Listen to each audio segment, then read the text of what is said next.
at least mom will be listening. So if you bring up Counter Stallions, we're just not going to listen to you. Number one is number one. 1,000 miles away from me.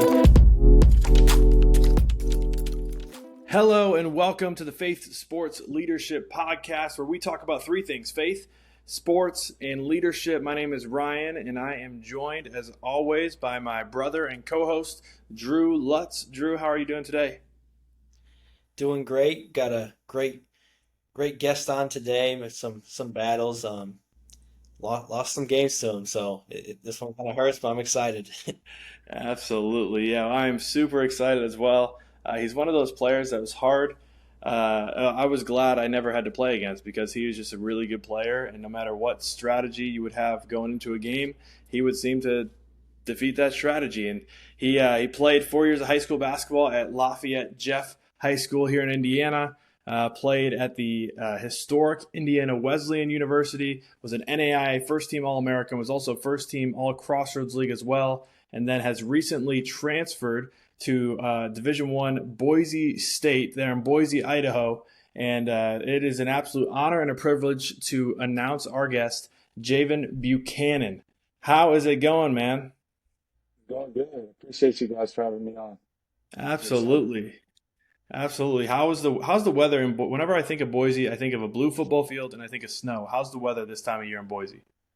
Same. I mean, that's what I thought. Like before I came on my visit, I was just like, what am I going out here for? What's it gonna be like? And then, no, it's crazy. Like, the city is really nice. Right now it's kind of like fall weather. Like, yesterday it was 87, kind of got hot. But in the mornings it's usually like chilly fall weather, and then at night it's like fall weather, but like 70s, 80s. But it's like I tell them all the time, like 100 here, they don't have humidity. Like, the humidity is like not there at all. So like 100 here is like nothing compared to like a.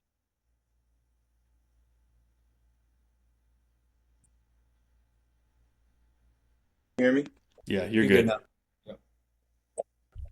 Yeah, so it's like the humidity in Lafayette or just anywhere in Indiana, Midwest, compared to like an 87 in Lafayette is nothing. Like, it's miles hotter than like 101 here, just because there's no humidity. So it's great. Nice. Have you found any good like food spots or any good places to go there in Boise in your time there? Yeah, there's a ton of good food spots. It's like it's a city. It's like a big city, so there's a lot of places that you can go. People don't expect it to be that big of a city, but there's a lot of people here. So Awesome. Well, great, man. That's awesome. I'm glad you found a spot outside of the Crossroads League. So as I'm the character coach for the Bethel Pilots, we don't have to see you anymore, except for watching you on ESPN. I'm just kidding. No, it's fun to watch you play. So obviously you've had a lot of success in the basketball court. The way that this podcast works is we talk about three things: faith, sports, and leadership. In this first section of the podcast, we are going to be talking about faith, where we're going to be diving into one particular passage of Scripture and just giving a couple thoughts that we all have there. And so this particular passage of Scripture comes from 1 Timothy chapter 4, verse 8. And this is what it says. It says, "For physical training is of some value, but godliness has value for all things, holding promise for both the present life and the life yet to come." I'm going to read that one more time. Then Drew and Javan, I'm going to ask for your thoughts. "For physical training is of some value, but godliness has value for all things, holding promise for both the present life and the life to come." So Drew, we'll start with you. That's 1 Timothy 4:8. Drew, we'll start with you. What are some thoughts that you have when you hear that verse? Yeah, I think this verse has kind of challenged me. Thinking back on, being an athlete, basketball player, you train so much on your body and preparing yourself to be the best that you can be as a basketball player. And it just kind of got me thinking, like, all right, that this basketball's an earthly thing. Like, how much more should we be focused on preparing our minds, preparing our hearts on what's going to be eternal? So I took it kind of as a challenge to kind of spend more time being intentional with training my mind, training my heart, instead of just, these days it's all upper body for me. So instead of just doing all girls. So yeah. There we go. Javan, you got any more thoughts to add with that verse? Yeah, I think that's a powerful verse, just because I've seen it so much in my career. Like,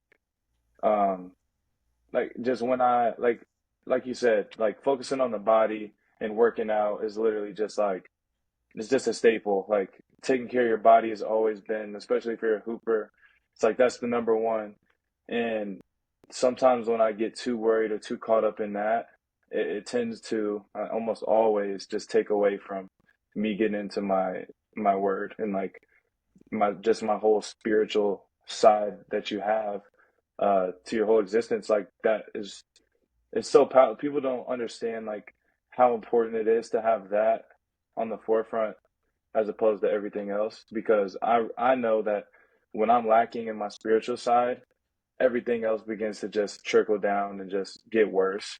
And I find that also on the flip side, when I'm making my spiritual like side a priority, like the number one priority, you take better care of your body. You end up doing all those things that you want to do, but it's when you let it, it's when it's on the back burner and you don't pay attention to it. I think that's when things start going downhill. Especially for me, I've noticed that. So that's a really good verse. Yeah, I think that's a great point. People don't realize, like, they think pursue greatness, and you think, yeah, I'm in the weight room, I'm in the gym, that type of stuff. Mm. But you're right, man. Like when I'm out of it and like spiritually in my soul, I feel like I'm disconnected or something. Like I find it tough to get out of the bed at 4:30 in the morning or 5 in the morning. I find it tough to get motivated, that type of thing. But yeah, when you find that way to dive into the Word, to be encouraged, it just makes it that much easier. And I mean, there's something spiritual there as well. So it's a great point. Any additional thoughts before we head into talking some hoops? Awesome, awesome. All right, Drew. We're heading into our sports talk, and we're going to let you take the lead on this first section of sports talk. So, Drew, what you going to talk to us about? Yeah, so playing at historic Lafayette Jeff, I got one memory there.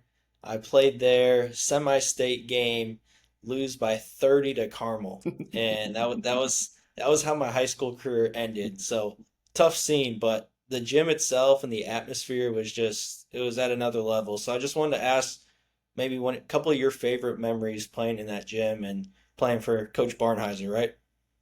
Yeah. Yeah. So I mean, I grew up in Lafayette, so my brother played basketball there, and just going to those games, like something about before social media and all that stuff, how the student sections were, it is just like miles different now. But going to those games as a young kid are probably like some of my fondest memories.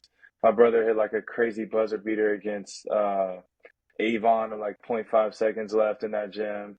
And I don't know, just like the wood, you see they changed the floor now, which I didn't really like, but it was like an old wood floor and just so like old, gives you that old feel. Feels like you're playing in a gym that just has so many like memories in it, if that makes sense. But no, I only played one true year of like real varsity ball there, which sucked. But a lot of stuff happened in my high school career, but I had a really good time my senior year, and it was awesome playing under Coach Barnheiser. I'm really close with his sons too, and so it was really great playing there. That's awesome. I played AAU with both of them, and Coach Mm. Barnharzer coached us for a little bit, so I know those guys. Um, he gets after it, man. Oh man, Gets to say after the it. least. Yeah. Pretty cool, pretty cool. So then going to the Crossroads League, Indiana Wesleyan, Mm. how did that compare? How was that transition? Obviously they got good guys over there. How was that experience for you? Amazing. Like Indiana Wesleyan was so awesome for me. It was close to home. Like it was just so good. Especially, I think it was just what I needed. Like at the time, I was very lukewarm in my faith and was very nervous about that going into Indiana Wesleyan. Just feeling like I don't want them to like be pushy with me. Like I don't want to be uncomfortable. And it was the exact opposite. Like I gave my life to Christ on that team. Like so many things happened. And I think as a result of like that spiritual side, like I said, happening, that turned me into a better player because I just bought in to the spiritual side. And not to say that that solves everything, but for me, it definitely propelled me to where I am now. So like Indiana Wesleyan is like forever, like gonna be like a home for me. So I love that place.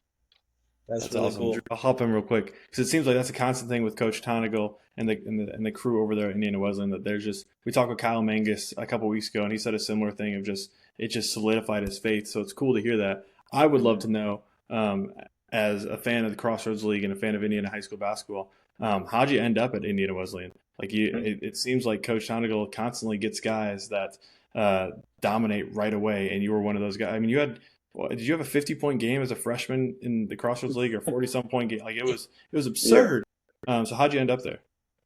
I mean, it was just a mixture of things, a mixture of like only like I said, I only played one true year of like real varsity basketball in high school. I think that and one true year of like actual AAU. So I think in terms of just like recruitment overall, like I had a couple of D2s and stuff like that, and then like a D1 really late. But I was already committed to Indiana Wesleyan by that time. So it kind of just it really felt right. Like when I went on a visit, my mom was like, I couldn't leave him.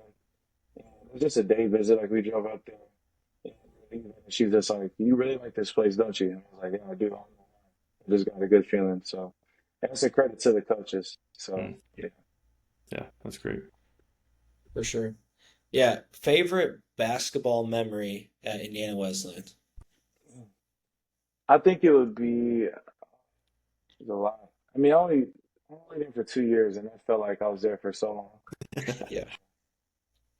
Probably going to the Dominican Republic. We did a. You guys went there. Do you think you guys went to the same spot we did?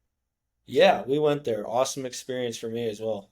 Yeah, I think just that experience. That was my freshman year, and that's also when I gave my life to Christ. So that was really like a pivotal moment, I think, in just like my overall life and basketball, obviously. But it's just something about doing something bigger than yourselves with your teammates and your brothers who you go to battle with every day. And like, it really just humbles you once you see how those people live. And Yeah.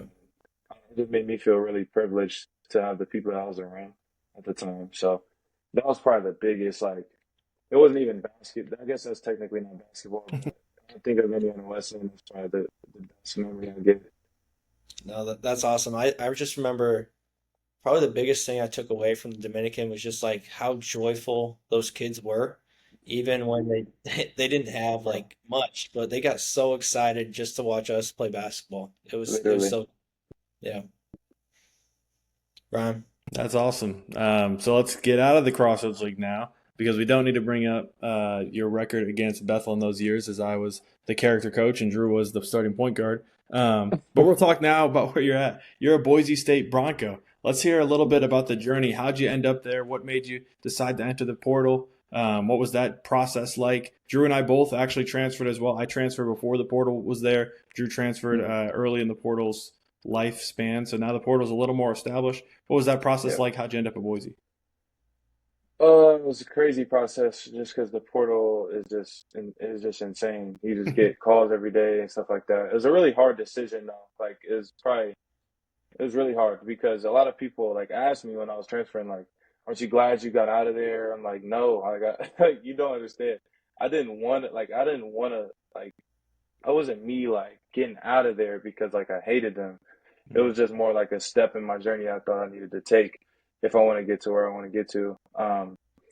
But no, the portal was crazy. I went on a couple of visits, but when I came to Boise, it's kind of like the same, like with Indiana Wesleyan, like how my mom came with me and stuff, and I just was kind of.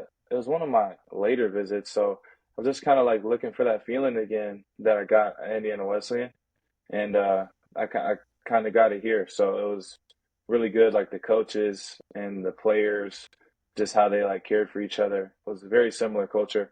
Not the same culture, obviously, because it is a secular university and stuff like that. So the aspect outside of basketball is a lot different.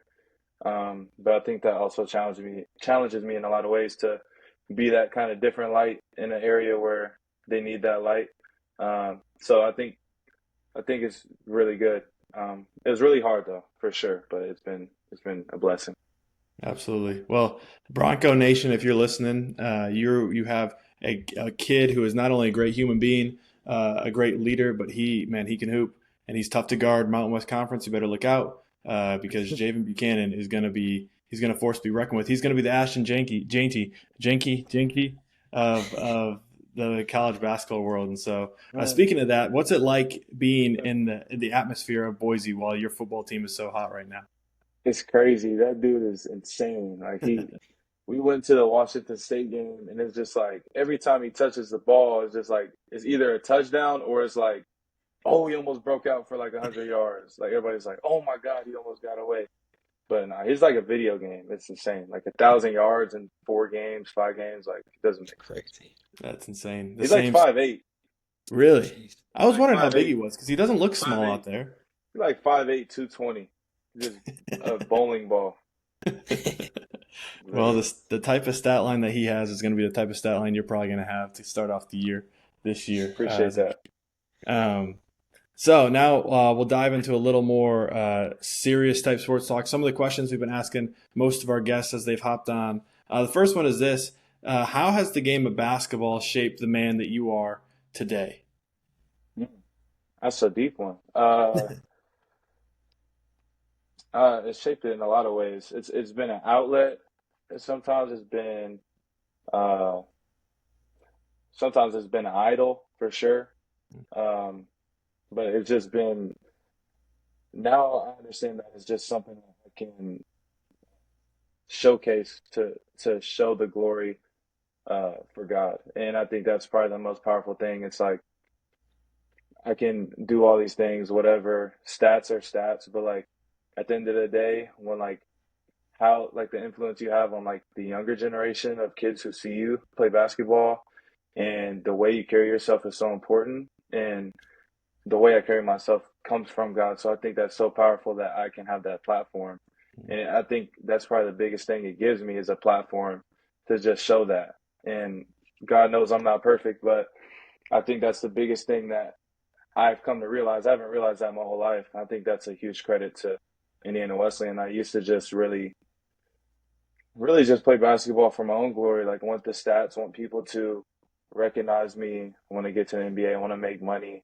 And those things are all good, not saying they're bad, but I think playing for that purpose is can easily burn you out. And I think that can when you flip it on the other side, it's like when you're playing for to show the glory of God, I think it really helps you just be more joyful on the court, just overall be more joyful in life because at the end of the day, it is a game and it's going to end for you.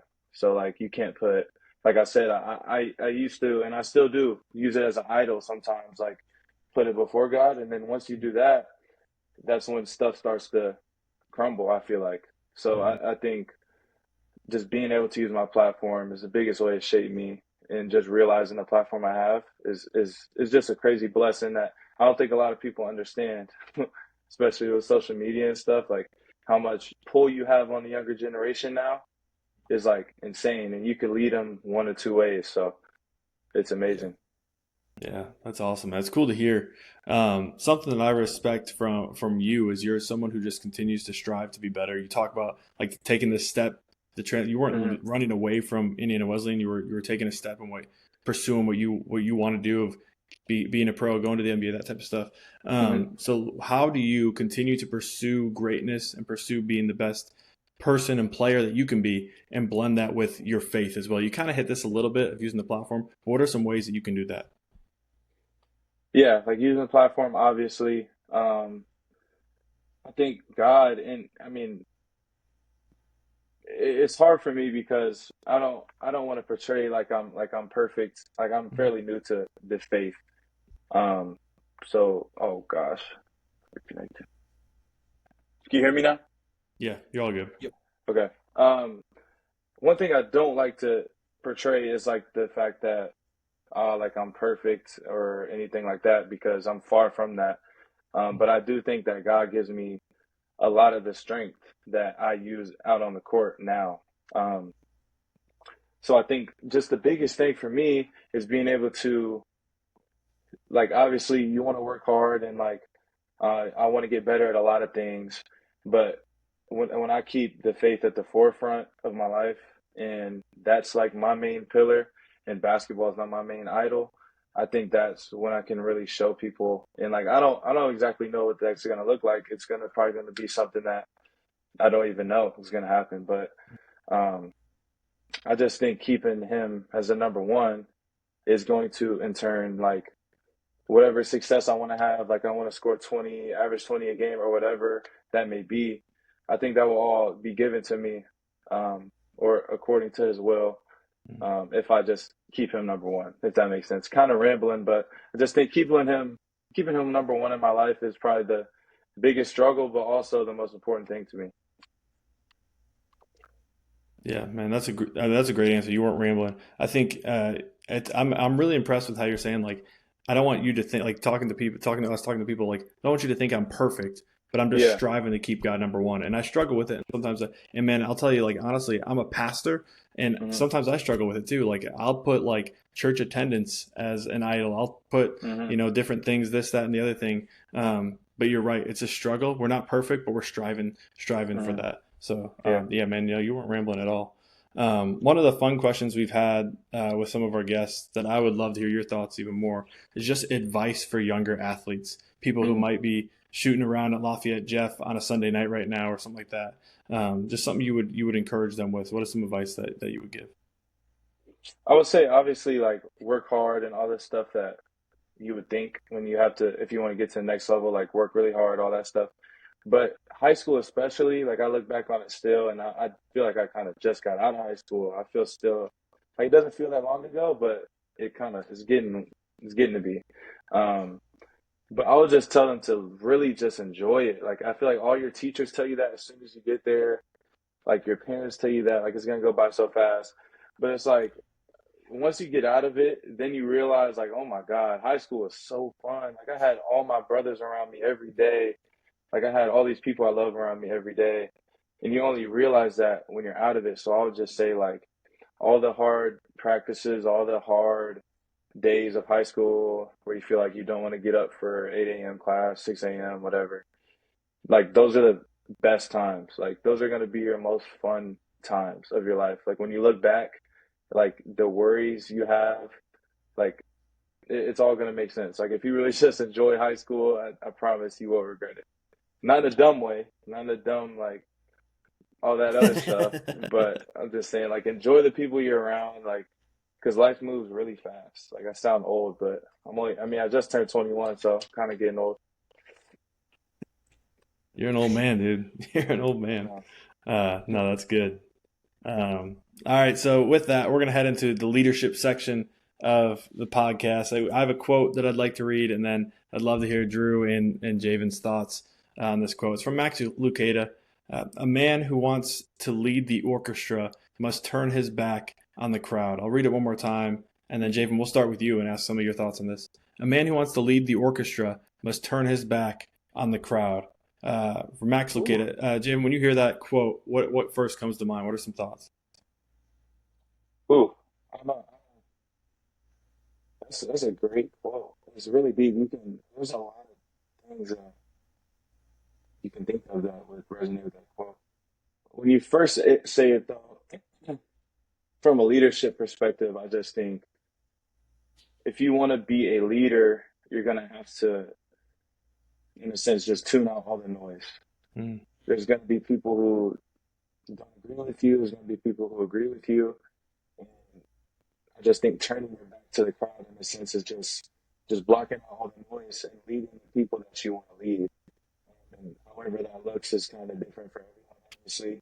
But I think the crowd, turning it back to the crowd part, for me, just resonates with like blocking out all the noise of either that's negativity, sometimes it's blocking out all the positivity because I think too much not positivity, too much praise can kind of get in your mm. head and it can kind of build that ego up. So I think staying even keeled and just kind of block, like turn your back to the crowd, like I'm gonna lead how God wants me to lead. I think that's kind of what I take from it. Yeah, that's great. Drew, any other thoughts? No, I agree with what he was saying, and I just think, I mean, from a basketball standpoint, we've heard this, Ryan, but just on a team, there's so many parents, fans, whatever, trying to have that outside voice like Javen talked about, and just kind of tune that out and keep taking the steps you need to take and not listen to that bad influence, you know. But he hit all the points, so it was good. Yeah, it's a tough act to follow, man, when he answers it correctly. Yeah. um, Next question. We only got a couple more. I'm really grateful for your time, man, and joining us. What is something that here in Boise, like right now, as you're transitioning and whatnot, what's something you're learning about leadership today? Ooh. I feel like I've known this, but it's also kind of like being on a different team kind of gives you a different perspective of leadership, like with a whole bunch of new guys. Uh, I think the biggest thing right now is probably everyone leads differently and not trying to like I'm a pretty vocal person, like high energy, enthusiastic, and that's kind of my way of leading, talking, lifting others up. But a lot of other people lead by example. And a lot of other people are quiet, but that doesn't mean that they're not a good leader. If that makes sense. Like a lot of people just lead in a different way. Like I've seen that before, but I think it gives you a different perspective when you join a team with like 13, 15 new guys and new coaches, and you get to see that like different leadership styles, and you got to understand the people you're talking to and you're trying to lead as well if you're trying to lead people. So that's probably the biggest Yeah. thing. That's great, and I think it shows how good of a leader you are that you recognize that other people lead differently and they're still good leaders. So that's good self awareness and social awareness. Last question before we close out: who are some leaders that you would like to just give a shout out to? Some people that have really shaped who you are, who you really appreciate as a leader. I mean, the list could go on and on. We have all the time in the world, but yeah, who are some leaders you'd like to shout out? Obviously, my parents, that's more lead by example. Just how Mm. just how they get up and go about their business every day is really good. My coaches at Indiana and Wesleyan, huge leaders, especially in like the faith aspect of my life. Like I still text them and ask them like, "Oh, I don't understand this scripture. Like, I'm really struggling with this. Like, am I taking it too literal? Stuff like that." Like, just being able to talk to people like that, um, having that connection is really, really amazing. I'm really blessed for that. My coaches here, like, are really good as well. I would say like, there's an FCA leader here named Pablo, and he's like being in a secular university. He's really kind of been a great outlet for me to go talk to about that stuff. And definitely shout him out just because that's one thing I was nervous about. Like having somebody I could talk to that could ground me because once you get out of that environment like an Indiana Wesleyan or just any kind of not even Christian, just religious kind of institution, Yeah. that once you get out of that bubble, it's hard to stay with the beliefs that you say you had in that bubble. And like once you get out into the real world, they call it. So it's pretty challenging. So yeah, I mean, there's a ton more for sure, Yeah. but yeah, those are the main ones that come to my head. That's great, and I'm glad. Yeah, you got a really good coaching staff there at Boise, but I'm glad that you have Pablo there as an FCA leader, someone that's just there on the mission field with you, reminding you to keep shining your light. Because man, you have a Yeah, light, and it can shine bright all throughout Boise. So yes, thank sir. you for sharing that. Drew, any additional thoughts before we get ready to close out? No, you shared a lot of stuff that I've been challenged with in the Hmm. past, relate with, and I want to encourage you to just keep going, keep that perspective. You talked about two things. It was about your platform Hmm. and then just making time for God. I think we talked about the Dominican trip, but that was probably the two most things I learned was I now know I have a platform to influence people, Hmm. and then also like I start my mornings with scripture or prayer just to set my heart posture the right way. And you also talked about a lot of good things, just like how we're not perfect. It's a daily challenge. So just want to encourage you, man. If you need anything, you can reach out to me, Ryan, whoever. But we want to keep it encouraging you because you do have a platform, you do have a light, and excited to see how you use it in the future, man. Sir, I appreciate you guys. This is awesome. Uh, I love talking about just anything like this. It's awesome. Yeah, well, it's great to have you, man.